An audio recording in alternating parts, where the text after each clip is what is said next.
unang session po dito, sinexamine ako ni Doc Hill, tapos with my results and x-ray, lahat ng mga results, diagnose niya ako.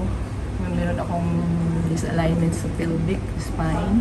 And then, mga ilang session, ang advice niya, i-double yung session. Up to now, mga 12, I think 12 session na, may progress na ako. I can walk without my walker.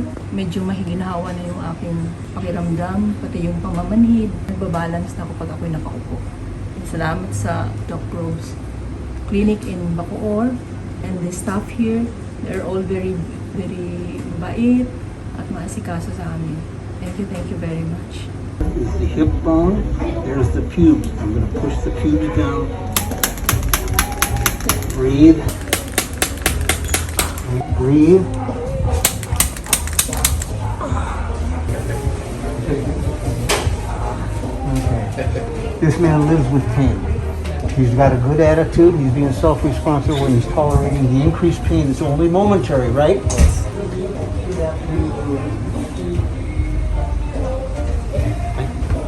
Magandang hapon po. Ako po si Arcadia Bautista, edad 81.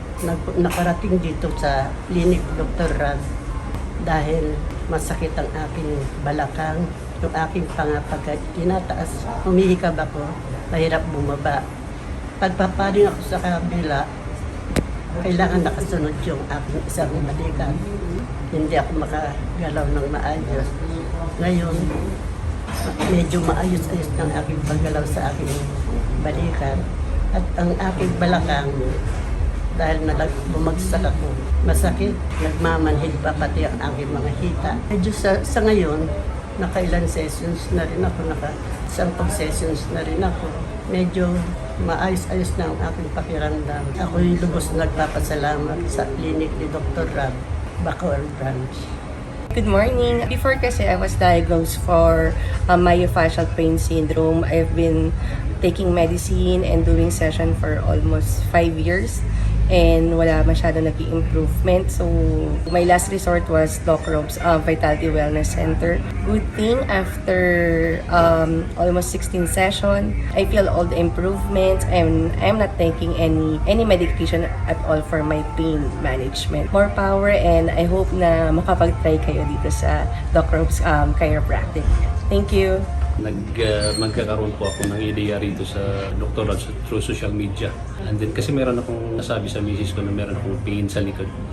Which is I think almost 8 years. Pero seldom lang naman, hindi naman lagi. And then nag-decide ako na samahan na kasi meron din problema sa anak ko. Which is nakita namin tagilid yung kanyang spinal.